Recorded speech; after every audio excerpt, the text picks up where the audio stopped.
그때 5,000명 정도가 갔다가 돌아오질 않았대요. 심장이 한 1억 5천, 간이 뭐 2억, 폭행도 당하고 그런 성착취 이런 것도 당하고. 지하철 라인 바로 옆에 있나 보다. 여기 어디인지는 모르겠는데 스타벅스 괜찮게 생겼네. 땅콩이 데리고 오면 여기 밖에 앉고. 어? 저기 뭐 아웃도어 용품 파는 데인가 보다. 엄청 크네. 타이쪽은 뭐든 커 좀. 우와. 그래? 예쁘다. 오 뭐야 내부 좀 다르다. 오. 아 이게 내부가 되게 예쁘고 괜찮긴 한데 뭔가 말을 좀 크게 할 수가 없네.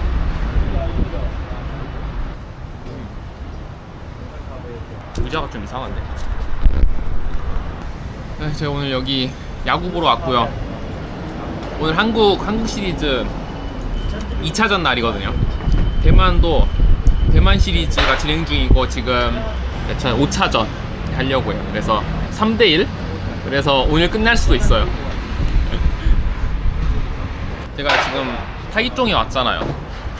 한국 분들 중에 타이종 여행 와보신 분들이 그래도 좀 많이 늘고 있는 것 같은데 타이베이에 비해서는 많이 적거든요.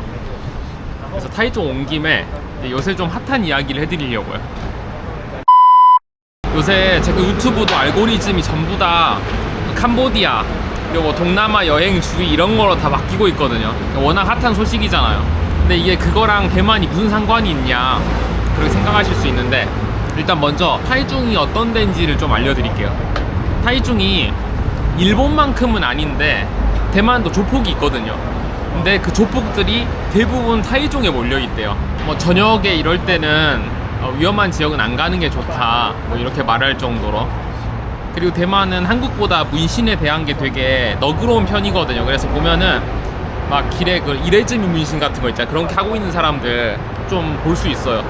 타이베이 같은 경우도 있긴 한데 타이베이는 진짜 그 특정 지역 이런 데고 타이종은 그게 좀 더 많은 편이죠. 참 제가 그 혹시 오해하실까봐 미리 말씀드리는데 이거 저 뭐 문신 이런 거 아니고 팔목 아파가지고 파스 붙여놓은 거예요. 문신 없습니다. 그래서 전에 한국에서 그 버닝썬 터졌을 때 승리랑 관련있던 그 린사무 있잖아요. 대만 쪽 큰손 그 린사무도 이제 타이종에서 활동하고 있는 그런 조폭 쪽이었죠. 근데 물론 저희가 그냥 낮에 이렇게 다닐 때는 굉장히 평화로운 지역이에요. 뭐 그냥 뭐 어느 지역에나 있는 좀 불량한 사람들은 있겠지만은 그거 말고 캄보디아랑 대만이 왜 관련이 있냐. 정확히 3년쯤 전 2022년도에 대만에서 엄청나게 큰 사건이 하나 터진 적이 있어요. 일단 그때 상황을 좀 알려드리면은 코로나 때였잖아요. 코로나가 2020년에 시작해가지고 2021년 2년 그때가 제일 심각했던 시기인데 대만도 그래서 경기가 많이 꺾였어요. 그래서 마무리 지원금을 풀고 해도 일자리가 없잖아요 당장에. 그러니까는 그런 일자리를 찾기 위해서 외국에 나가고 하는 케이스도 있었는데 그때 이제 한국이랑 똑같은 수법으로 캄보디아에서 일자리를 주겠다 이렇게 많이 인터넷에 떴나봐요. 찾아보니까 뭐 적게는 한 200에서 많게는 한 400 중반 이 정도의 돈을 줄 테니 와라 라고 했더라고요. 생각해보면은 뭐 한국처럼 막 1,000만 원 주겠다 이런 것도 아니고 겨우 그 돈 받고 뭐 캄보디아까지 왜 가? 생각하실 수도 있는데 대만의 최저임금이 지금 100만 원 초반밖에 안 돼요. 한국 절반밖에 안 되거든요. 그러니까는 그 정도 돈에도 흔들릴 수가 있죠. 어쨌거나 그렇게 해서 많은 대만 사람들이 갔는데 평소에 대만에서 캄보디아로 여행을 그렇게 많이 가지 않거든요. 대만 사람도 캄보디아 가려면 비자를 사야 돼요. 30달러. 한국 돈은 4만 원 넘잖아요. 한국 사람도 사야 되는 거긴 한데 그러니까 그 메리트가 좀 떨어져요. 그리고 뭐 딱히 대만에서 캄보디아를 막 좋아하는 그런 분위기도 아직 없고 그래서 여행을 많이 가지 않는 나라인데 그때 5,000명 정도가 갔다가 돌아오질 않았대요. 물론 그 숫자가 전부 다 뭐 납치됐다 이렇게 할 수는 없는데 어쨌든 5,000명 정도가 갔다가 캄보디아에 머무르고 있다는 거예요. 엄청난 숫자인 거예요. 왜냐하면 그 많은 숫자들이 다 머물러가지고 이민을 한다거나 사업을 한다거나 뭐 취업했다라고 하기는 숫자가 너무 크거든요. 그때 당시에 한국이랑 비슷한데 뭐 보이스피싱, 인신매매 뭐 이런 쪽 그리고 뭐 폭행도 당하고 그런 성착취 이런 것도 당하고 굉장히 많은 안 좋은 일들을 겪게 된 사람들이 있어요. 제가 정확하게 기억하진 못하겠는데 한국에서 어떻게 이게 지금 큰 사건으로 터졌는지.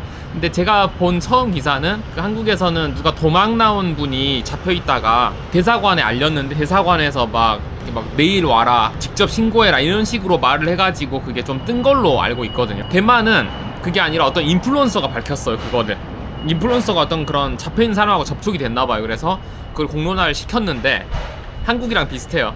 대만 외교부에서 그거를 커트해버렸어. 자꾸 우리 대만 이미지 실축시키지 마라, 뭔 소리냐, 괜히 막 시끄러운 일 만들지 말고 조용히 있어라, 이렇게 해버린 거예요 그냥.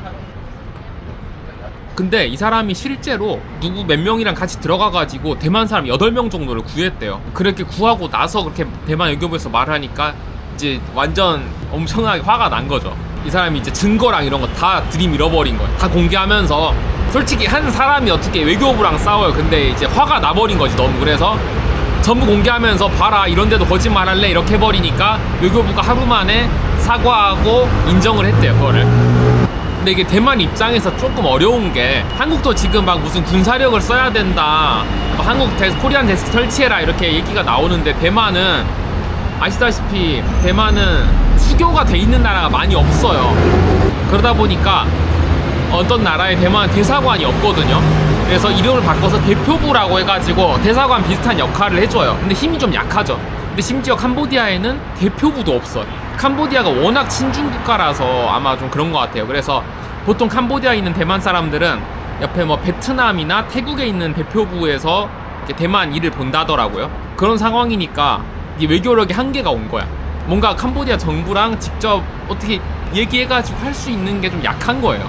그렇다고 뭐 군대 갖고 갈 수도 없잖아 대만이 지금. 그러니까 그 상황에서 어떻게 됐냐, 더 조금 힘들어진 게 중국이 들어와요. 그래가지고 중국에서 무슨 대만 사무처인가?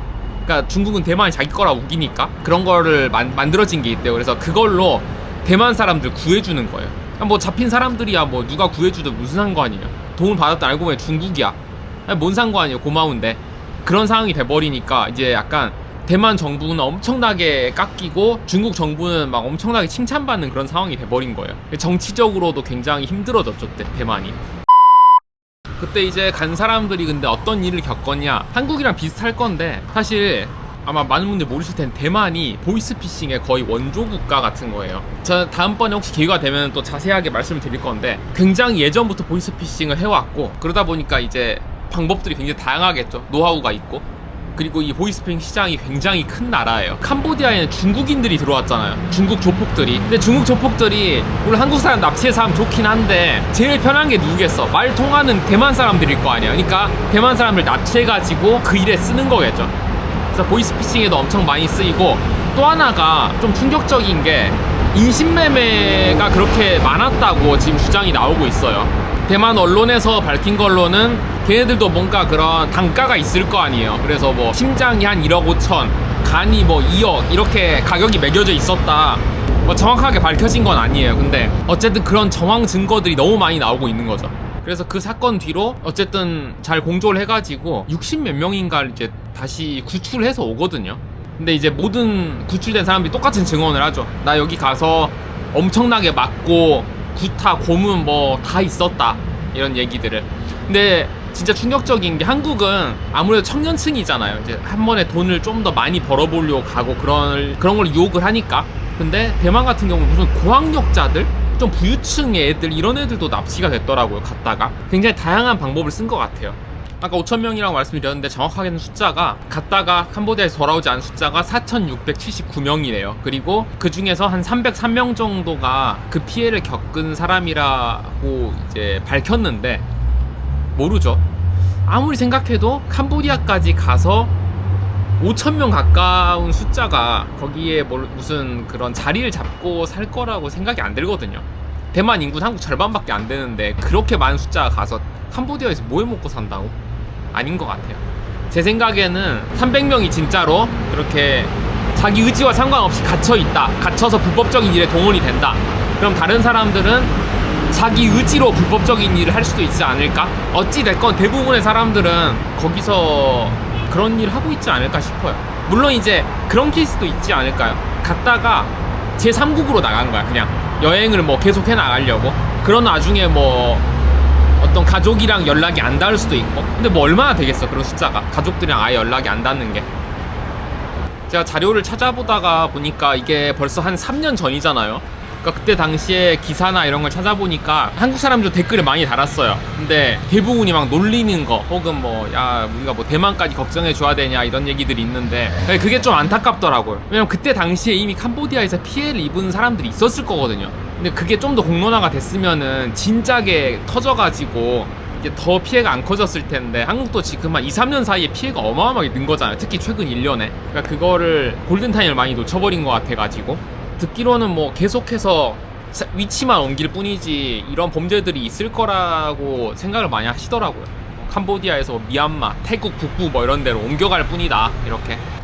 어쨌든 대만 같은 경우는 이제 그 사건이 마무리가 어느 정도는 됐어요. 그때 굉장히 큰 사건이긴 했지만 어쨌든 뭐 국가 대 국가로 대화를 좀 해가지고 그래서 그때 이후로는 정부에서 좀 철저하게 검열하고 있더라고요. 해외 취업, 특히 캄보디아나 그 근처 가는 광고 같은 거 삭제가 굉장히 많이 되고 있고요.